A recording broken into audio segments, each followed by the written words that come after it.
Good morning. Great to see you. Let's go ahead and begin. Remind ourselves the motto as we head towards 2020, the Vision 2020 motto. Let's read it together. Let us become true owners of Shonoguk, who practice true love in resemblance to our Creator, the Heavenly Parent. So, the last couple of weeks we've been talking on the theme of Foundation Day. And Foundation Day, a few weeks ago we had the first anniversary. What it represents is, of course, the work of all of history, God's providence to bring back that original ideal, that hope that God had at the very beginning of a world filled with true love and true peace and goodness. And the foundation that we talk about is not just the foundation of the Unification Church. We're talking about all of human history, the foundations and the sacrifices that were made to bring us to where we are now. Well, as we've talked the last couple of weeks, what does a foundation look like? It doesn't look like the finished product, right? The foundation is what we're going to build on top of. And what we're exploring in this series is how do we build on top of that foundation? What is it that we need to build to create that heavenly kingdom that we're all looking for? This is just the bare structure. We have a good foundation, a good starting place. So we know the key to this is the mission of the Messiah. Our true father and true mother together stand in the position of true parents, taking on Jesus' mission as the Messiah. So the Messiah came and laid a foundation. And we know that Father Moon wanted to build much more of this kingdom, but there's this key component to accomplishing God's will. There's God's part, and then there's our part, right? Our human responsibility. Providence gets delayed and delayed depending on what we do. So we've got a foundation built. Who's supposed to build it? It's us, right? We're the ones who have to build that foundation. Now, fortunately, we still have a true mother to help support and guide us, but ultimately it's going to come down to each one of our own responsibility. Here's the key words of guidance that true mother, Mother Moon, gave us in terms of building that heavenly kingdom. The first is we have a whole set of traditions and habits, heavenly traditions, that by practicing in our daily life lead us to build that kingdom. Starting from my daily study, my quality time with God, a daily quiet time, tithing, serving. These traditions that we have that help us reinforce in us that heavenly ideal, beginning within the family. And then there's that family of true love, building in our family, the relationships, the husband-wife relationship, the parent-child relationship, brother and sister relationships. So building those families of true love. Then the third point you said is that not only our family, but expanding to our tribe, being tribal messiahs. Not just the Messiah comes and fixes it for me, but the Messiah gives us the foundation so that we also can stand in that position to help other people, to be people who help other people as messiahs, maybe not at the world level, but at the level of our community, our family, and our tribe, our lineage. And finally, Mother Moon emphasized that we need to continue to build our community based on a culture of heart, but to spread this philosophy, this perspective of heart as the core for building that heavenly kingdom. A culture of heart where living for the sake of others, making a positive difference in the lives of the people around us. This is what makes the big difference and can build that heavenly kingdom. So we talked about the three great purposes in our life, and actually the three bonds of love that are at the core of building that heavenly kingdom, that house, that building that we have. So the building blocks of the heavenly kingdom are all bonds of love. So last week we talked about what's the first bond of love? Where do we first need to make our foundation, our connection of love? It's with God, our heavenly parent, right? God, our heavenly parent. That's faith. That connection with God, our loving heavenly parent, is our first place to begin. On that foundation, of course, we want that to expand, right, horizontally with within our family, our community, our tribe, the people of the world. So Jesus gave us these two great commandments. Love God with all your heart, with all your strength, with all your being, and love your neighbor as yourself. These are the first two challenges of love that we need to build upon. And then the third is, of course, our love for things in creation, being the true caretakers and having a dominion over the things in the natural world, things of creation. This week I want to focus on the second one, on the family, and particularly us as couples and families. But here's what Father Moon has to say about the family. The family, consisting of the parents, husband and wife, and children, is a microcosm of the world. You should know that the path of life for humankind lies in the expansion of a family type of love to the relationships amongst all people. We should love elderly people like our own grandfather and grandmother, and middle-aged people like our own father and mother. Furthermore, we should love those who look older than us like our own elder brother or sister, and love those who look younger than us like our own younger brother or sister.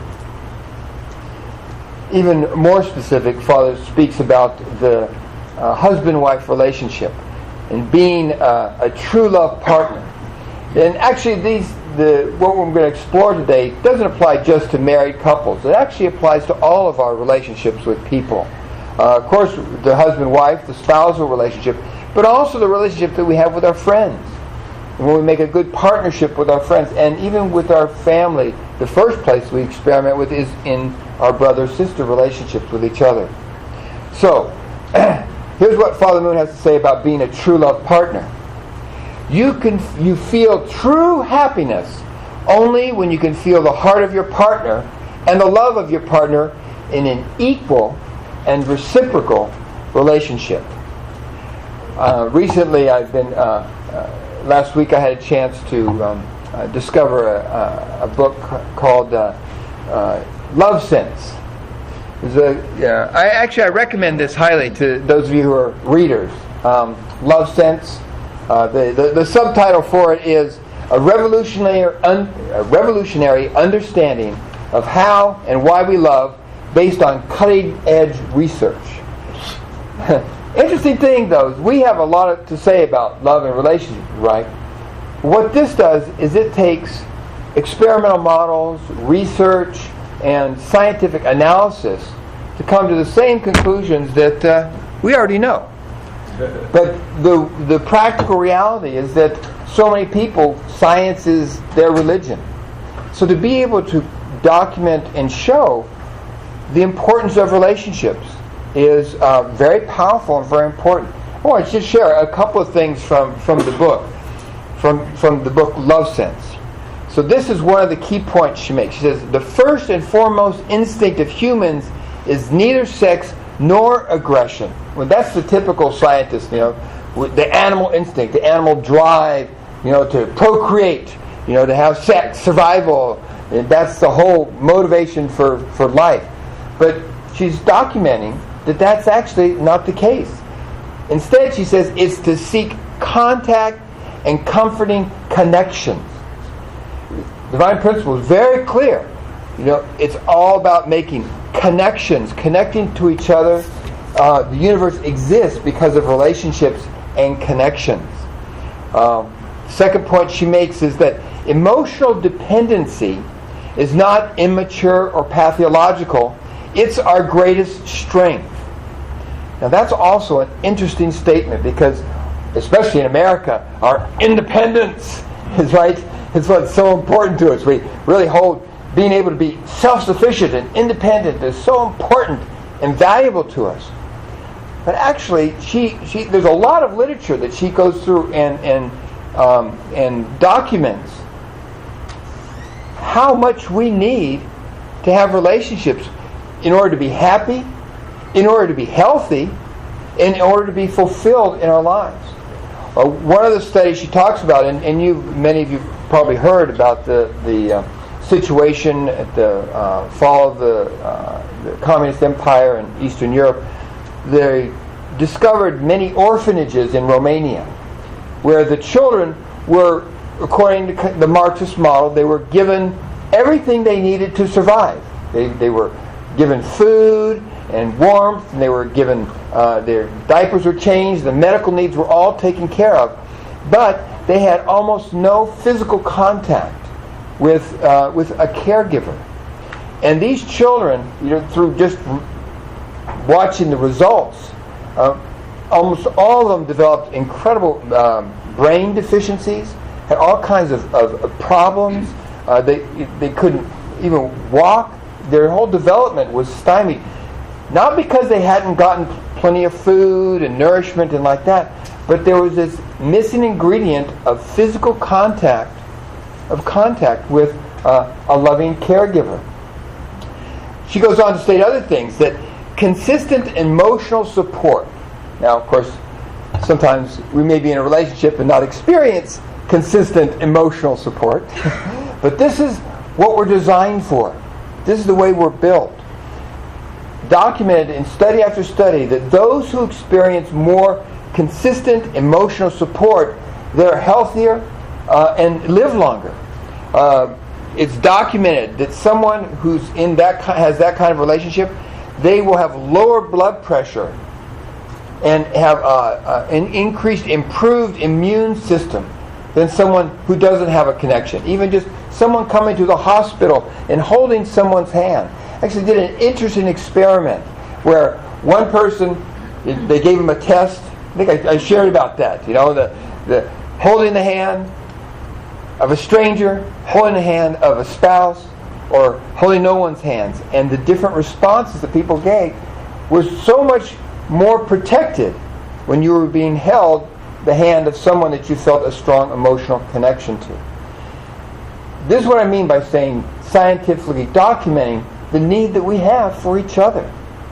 Also, reduce cancer death rates. If they compare those who have a consistent emotional support versus those who are isolated, and controlling for all other variables like the medication they were given, the treatment, the severity of the cancer, those who had that consistent emotional support, their outcome was much better for those cancer patients.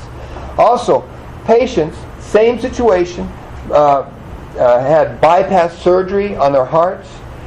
If they looked at those patients who had the same surgery, same problem, 15 years later, the ones that they could see consistent emotional support in their lives, they were 3 times more likely to still be alive.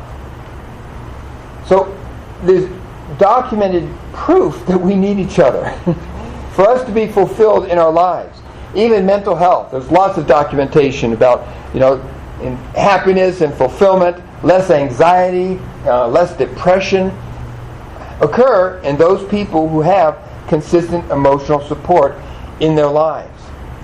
So the conclusion that we can take from all this, and the conclusion that she makes, is that being the best you can be, fulfilling all the potential that we have, is really only possible when you're deeply connected to another person, when we're deeply connected to another.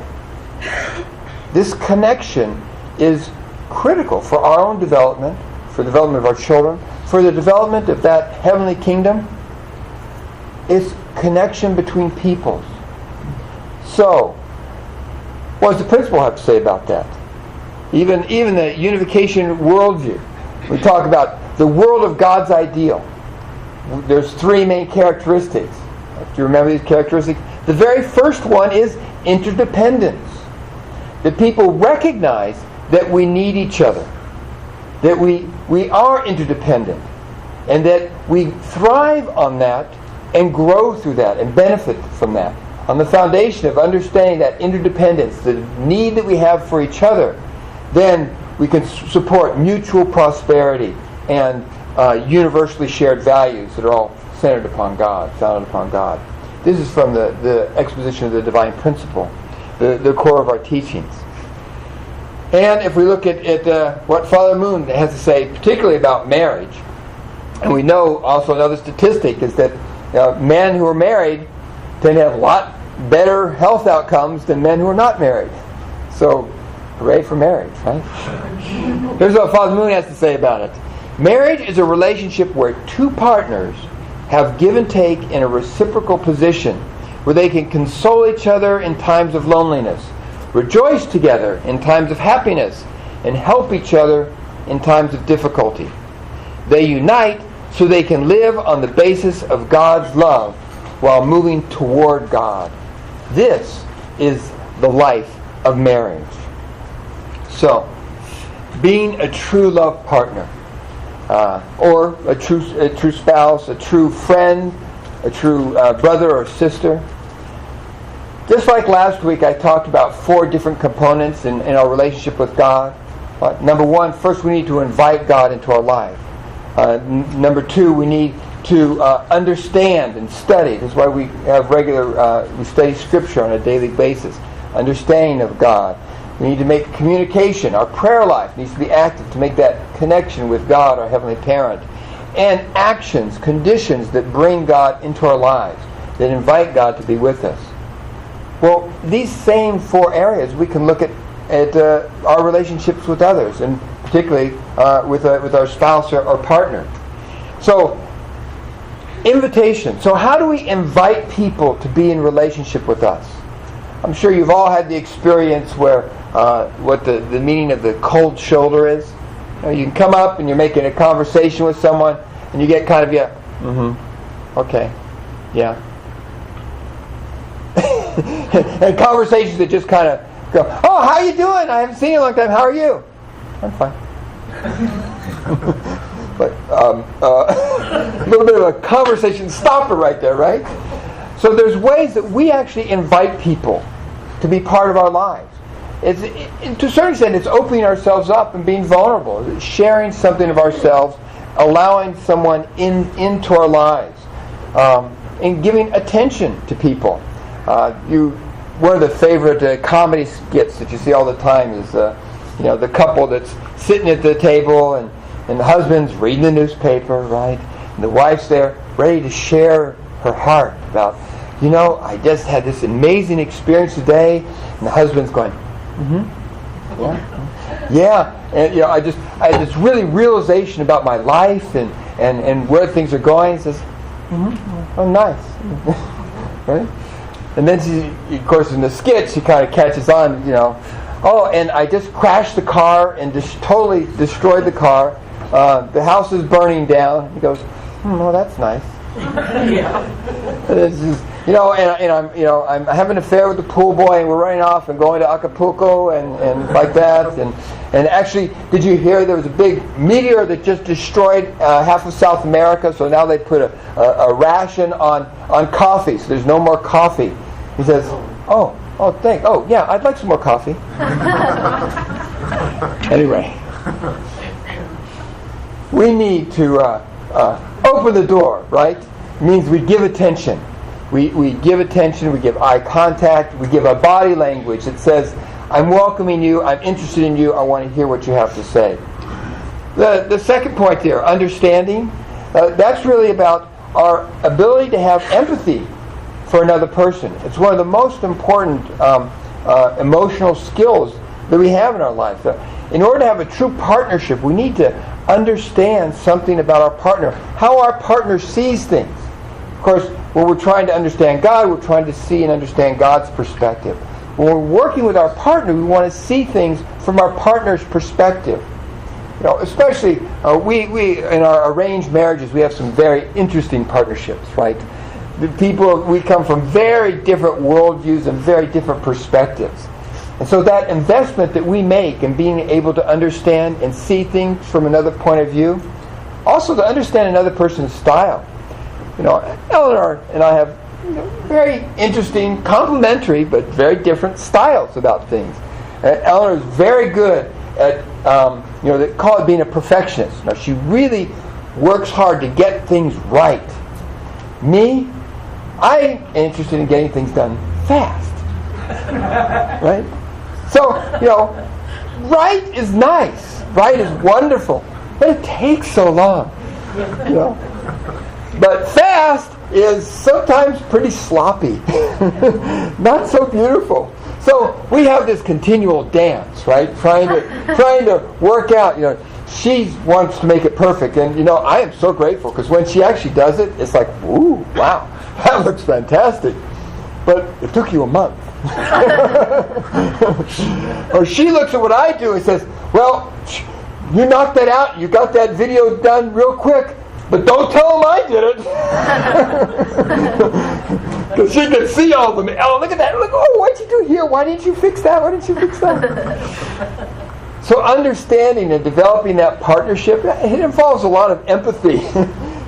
Understanding our other partner's perspective. And to the degree that we can work that dance together, that we can, the best balance is that we get things done quickly, but they're done well. Now, you can spend way too much time, and you can be way too sloppy. And we don't want either of those extremes. But finding that place in the middle. So with our partner, understanding our partner's skills, our partner's perspective, and our partner's focus helps us become a better team. And this is the goal, that understanding. Now the third point, of course, is communication. Similar to that invitation, the conversations that go on between people. Sometimes, one person's talking about this, the other person's talking about that. It's like, well, what's going on? They're missing each other. Somewhere they're not connecting. And some of the exercises we did, one of the most important exercises a lot of times in marriage education is speaking and then having the person speak back what they said. So, whoa. Actually, it's a powerful experience, right? When actually you get that someone heard you. But it's an activity we have to invest in. The activity of communication. Especially, again, we're a great example of the opportunities for misunderstanding. When people come from very different cultures and backgrounds, when you do something, so you automatically assume the other person understands what I mean. Ellen and I go through this all the time. Well, how about don't forget to do that thing. Has anyone, I don't know, maybe guys are the only one. Has anyone ever heard that to your wife or friend to say, don't forget to do that? And it's like, what? What I was talking about 15 minutes ago. The conclusion, Okay, let's see. Could you just remind me what that was? Anyway, that dance that we do with our communication, we have to invest. We have to invest to be able to understand and communicate. And make sure that we're clear, and not make the assumptions that people know what we're talking about, but being clear. So that communication creates also better connection and better bonding. And finally, the actions. Eleanor is very good for me on that. She says, yeah, you talk really good. I'm looking for some action. Says, okay, you love me. Thank you for saying, I like it. Thank you for saying that. How about showing it? Who's going to take care of the dishes today? Can you help out over here? Actions. So actually our partnership really is that both of us investing, putting energy in, and making actions that bring about change. So all of this is about us building God's heavenly kingdom. The foundation is in our family. That beautiful building that we're going to build on that foundation of that slab of concrete, the core material that we're building everything with is love. Love, first, that experience and presence of God's love in our life. Then our presence of love in our relationships with each other. We're building that heavenly kingdom through that kind of structure, through those mechanisms. So our investment in growing in love is an important key. It begins with our family, but expands out to our community, our society, and our nation, and our world. So this is how together we will build that kingdom. I want to close with, again, a Mother's Moon's encouragement. This is from the anniversary of Father Moon's passing to spirit world last year. And she's encouraging us about our responsibility and how we can accomplish and build that heavenly kingdom. She says, division and conflict continue to afflict the world, but the Unification family can become brothers and sisters who easily transcend race, national borders, and any other barrier. If you can show an exemplary life of giving and living for the sake of others, this dream will surely come true. So, brothers and sisters, let's do that. We know we need each other. We need relationships. Let's invest in those relationships as the foundation for building that heavenly kingdom. Please join me in prayer. Good morning, Father, Mother God, our loving heavenly parent. We are so grateful for your presence in our lives, for your love, and the understanding that we have on the foundation of so many sacrifices through the scriptures of the world, and particularly through the foundation and love of our true parents. Heavenly Parent, we know we need each other. Sometimes we pretend we don't, and we try to build up barriers and isolate ourselves to prevent ourselves from being hurt, or for many different excuses or reasons. But ultimately we know that true fulfillment in our lives comes through our relationships with you, and our relationships with our brothers and sisters, our family, and our relationships with the things of creation. Heavenly Parent, we want your love, your divine, beautiful, unconditional love to be at the core of all of our relationships, of all the things that we do. So, as your sons and daughters, we come before you, grateful for your love, and determined to be the people who express that love in the world around us. Thank you.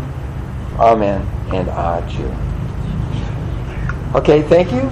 Please turn to your neighbor and share about love and how we need each other. God bless.